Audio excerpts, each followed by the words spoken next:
Bapak Ibu, ada seorang ibu yang punya pengalaman pahit di dalam kehidupannya. Dia tidak dicerai oleh suaminya, tapi dia ditinggal oleh suaminya. Bukan cuma sekedar ditinggal, tapi dititipin banyak hutang. Sehingga hidupnya tuh stres. Dan mending kalau setelah pergi, suaminya gak balik-balik lagi. Pergi berapa bulan pulang, KDRT Bapak Ibu. Gak dicerai, tapi dipukulin. Ditinggal, nanti penagih hutang datang. Karena ditinggalnya itu karena dia dikejar-kejar. Jadi dia harus pergi untuk menghindari penagih hutang. Nanti pulang lagi, KDRT lagi Bapak Ibu. Ibu ini stres Bapak Ibu. Ibu ini stres.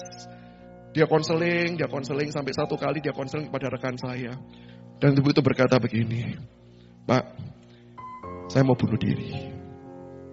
Saya sudah hopeless dengan hidup saya. Saya merasa saya tidak punya pengharapan lagi. Pendeta cuma bisa berkata, Bu, jangan. Di dalam Tuhan selalu ada pengharapan. Ibu itu cuma nantang ini, mana Pak pengharapannya? Bapak ngomong gampang, tunjukkan pengharapannya sama saya. Teman saya nggak punya jawaban Bapak Ibu. Kenapa? Manusia kita nggak tahu bagaimana caranya menolong. Rekan saya pendeta ini cuma doakan ibu ini dan berkata, Tuhan tolong. Hambamu nggak tahu caranya bagaimana. Tuhan tolong. Bertahun-tahun setelah itu Bapak Ibu, rekan saya ini pelayanan ke luar kota, ketemu ibu ini. Tapi sekarang wajahnya itu sudah berbeda sekali. Wajah yang dulu itu begitu pucat, begitu kurus, rasanya betul-betul orang itu sepertinya mau mati. Tapi sekarang wajah ini bisa ceria, bisa gembira. Lalu kemudian ibu itu sapa, Pak, masih ingat saya? Oh ingat banget Bu, kenapa kok bisa ingat Pak Pendeta? Karena jarang ada yang mau bilang bunuh diri Bu. Jadi ada orang yang mau bunuh diri, saya selalu ingat ini. Terus saya waktu ketemu dalam hati pendeta ini ngomong sama saya, karena ini cerita sharing personal, dia cerita sama saya ini. Saya sebenarnya mau tanya, kok belum mati Bu? Ini bunuh diri dengan cara apa kok belum mati gitu ya? Nggak jadi bunuh dirinya. Tapi kemudian ibu tuh bilang, Pak boleh enggak nanti setelah selesai ibadah, saya mau cerita-cerita sama Bapak. Oh iya tentu saja, pengen diupdate, kok bisa masih hidup gitu. Lalu mereka ngobrol Bapak Ibu. Dan ibu tuh cerita. Pendeta teman saya ini tanya dulu. Bu, masalahnya sudah beres? Oh belum Pak. Suami saya masih dikejar-kejar hutang. Saya pindah ke kota ini karena saya menemukan pekerjaan untuk bisa bantu bayar hutang. Suami saya masih kadang-kadang pulang, masih pukul. Masih KDRT. Masalah saya belum selesai.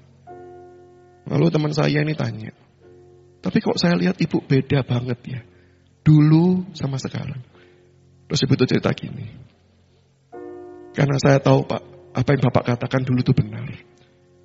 Di dalam Tuhan masih ada pengharapan. Kok bisa Bu? Tahu dari mana? Ibu itu cerita, setelah saya konseling sama Bapak, seminggu kemudian saya sudah gak tahan lagi Pak. Saya sudah putuskan saya pasti bunuh diri. Saya tidak mau bunuh diri sendiri. Saya mau ajak anak-anak saya juga ikut mati.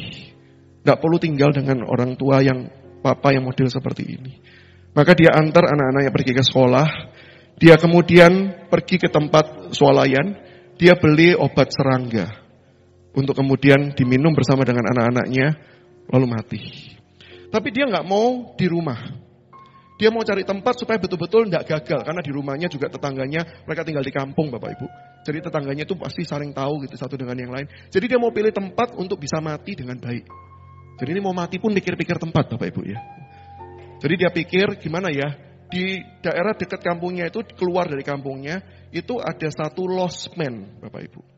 Dia pikir di losmen itulah dia sewa kamar, harganya toh murah cuma berapa ratus ribu, dia pakai uang terakhirnya untuk kemudian di sana tunggu anak-anaknya pulang, dia minum, dikasih minum anak-anaknya, kemudian mati sama-sama. Begitu dia mau check-in ke resepsionisnya, dia mau buka kamar, tiba-tiba ada yang sapa dia. Hei, siapa namanya? Dia kaget. Karena pikirnya kan tidak ada yang kenal dia. Kok ada yang kenal? Ketika ditoleh, teman SD yang sudah puluhan tahun tidak pernah ketemu. Kamu ini kan? Lu iya kamu ini kan? Benar. Lu kamu ngapain di sini? Si ibu balik tanya, kamu juga ngapain di sini?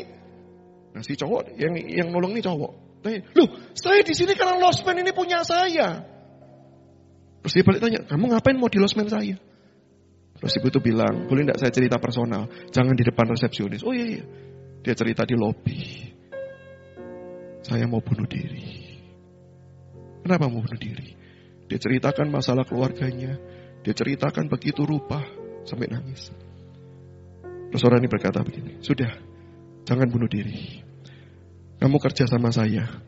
Saya punya satu tempat tinggal di belakang, kosong, gak ada yang pakai. Kamu tinggal di sana, kamu kerja sama saya, jangan bunuh diri. Mana obat serangannya? Diambil disita. Dia kerja pada orang itu beberapa bulan. Terus dia bilang begini, ibu ini berkata kepada rekan saya begini, Bapak tahu enggak? Hari itu ketika saya ketemu dengan teman saya SD yang sudah puluhan tahun tidak ketemu. Terus dia bisa berikan solusi sementara untuk saya.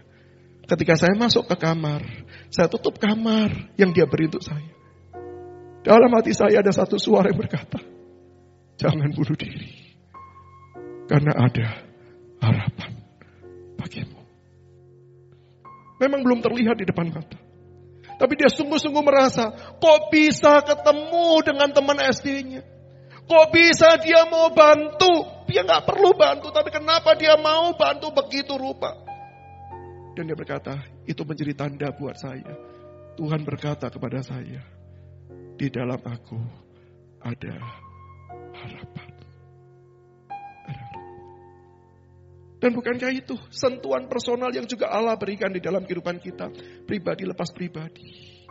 Ketika kita menjalani kehidupan kita, seringkali kita jatuh dan gagal tidak kembali percaya kepada Tuhan. Seringkali kita mengandalkan diri kita sendiri dan berpikir bahwa Tuhan tidak mungkin tolong dalam pergumulan kehidupan saya. Hari ini berita Paskah mau berkata, dia sanggup menolong kita. Mungkin bukan seperti yang kita bayangkan. Tapi bukankah ketika dia menyapa Thomas, seperti yang Thomas butuhkan. Saya yakin dan percaya, Paskah berarti Allah juga mau berjumpa setiap kita pribadi lepas pribadi. Menyapa kita sesuai dengan kebutuhan setiap kita. Dan berkata, percayalah kepada aku.